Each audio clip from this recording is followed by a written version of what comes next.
I just want them to know that I love them and I thought of them every day. A father who never got to see his kids grow up because of a crime we now know he did not commit.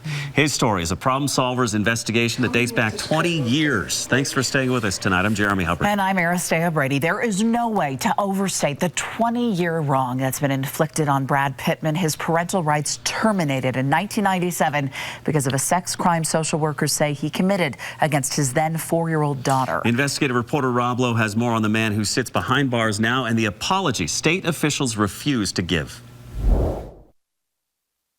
Perhaps the only thing as awful as what happened to Brad Pittman's then 4-year-old daughter is that she grew up believing her father was the man who harmed her.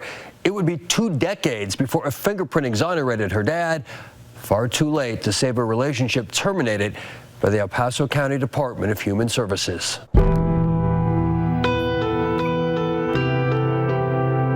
He hurted me when I was sleeping in bed. This is Brad Pittman's 4-year-old daughter on June 17th of 1996, the day after she was sexually assaulted. And I started screaming for Mom when she heard me screaming. Telling a detective what happened in the middle of the night. When the stranger ran out of my house to Mom's room, jumped out her window. These are crime scene photos of the window where deputies dusted for fingerprints. There was forcible entry to the residence, that it was a stranger that probably committed this crime. Lieutenant Cheryl Peck was first on the scene, first to question the little girl. And I had asked her that, if it was somebody that she knew, and she said no. She had never seen the person before. Had you ever seen this guy before? This is the Colorado Springs Hospital where the 4-year-old was taken. That's not nice for strangers to hurt little kids. She would need 5 surgeries. Can you tell me what this guy looked like? I don't know what he looked like. He maybe looked like my dad. He maybe had his skin brown, like my dad. That's the male figure in her life that she knew at the time, so that's who she compares this individual to, because it was a male that committed the crime. The word she used in the one interview was dark, like my dad. At the time, I was framing houses, so I was really suntan. Brad Pittman had just separated from his daughter's mom 2 weeks earlier and was living across town. My little girl, 4-year-old, was molested during a break-in. Brad's ex-wife called him moments after the break-in. He immediately drove to her apartment. This made a timeline police would later recreate to prove Brad could not have attacked his own daughter and still driven home fast enough to receive a landline phone call from his ex. But a few months later, in this interview with a new detective and a social worker who's off camera, his daughter's story changes. Guess what? My dad did it. What did your dad do? Hurted me. Repeatedly ask a 4-year-old, did your dad do it? I think sooner or later they're going to believe you did it. Deputies never arrested Brad Pittman, but court records obtained by the problem solvers show social workers wrote, Mr. Pittman will take responsibility for the sexual physical abuse, and Mr. Pittman is to participate in a psychological and/or sex offender evaluation. When Brad Pittman refused, insisting he was innocent, the El Paso County Department of Human Services filed a motion for termination, taking away Brad's parental rights to his daughter and baby son. I've been in prison for 20 years now. That's more or less what it feels like. I might not have went to jail, but I've been in prison for 20 years. Brad Pittman was only fully exonerated because of a federal grant given to New Jersey State Police in 2014. Investigators in the Garden State were able to go back through old physical fingerprint cards and add them to a digital system like this one. That's when the 1996 fingerprint in Colorado Springs was matched to a 1998 burglary in Garland, Texas, and a suspect named Joel Market.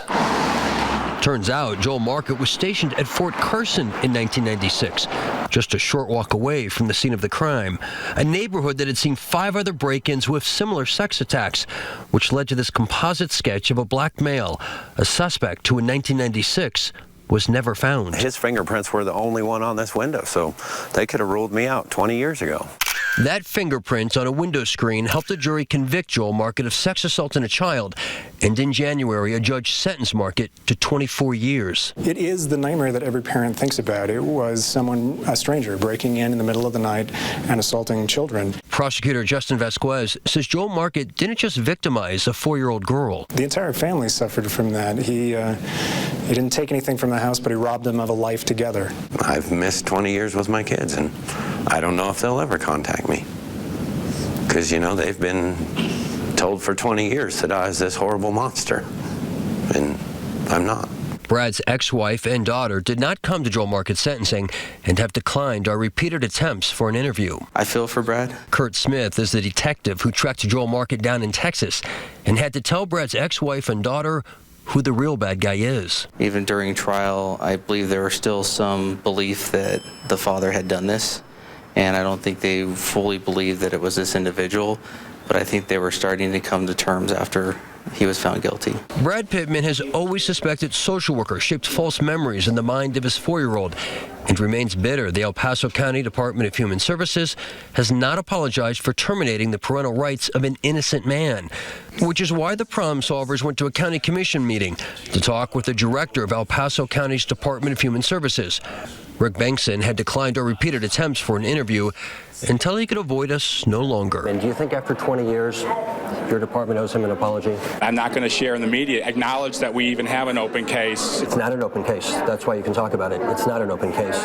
Your department could apologize if it wanted to. Why not just simply say, I'm sorry? I'll just leave it as. I will leave it open to an invitation. Anyone who would like to meet with me as citizen, they're more than welcome to do that. If Brad Pittman reaches out to you individually, would you offer him an apology? I would offer to meet with him. They messed up. I mean, admit you did wrong. Coming up tonight on Fox 31 at 10, you're going to see our jailhouse interview with Joel Market, the man actually convicted of the 1996 sex crime, who says he's no monster. As for Brad Pittman, he tried reaching out to his daughter on Facebook a few years ago, but she told him she wanted nothing to do with him. So even though Market has since been convicted of the crime, Brad says he can't bear the thought of being rejected again. So he hasn't tried again, and his daughter hasn't reached out to him. Rob Lowe, Fox 31.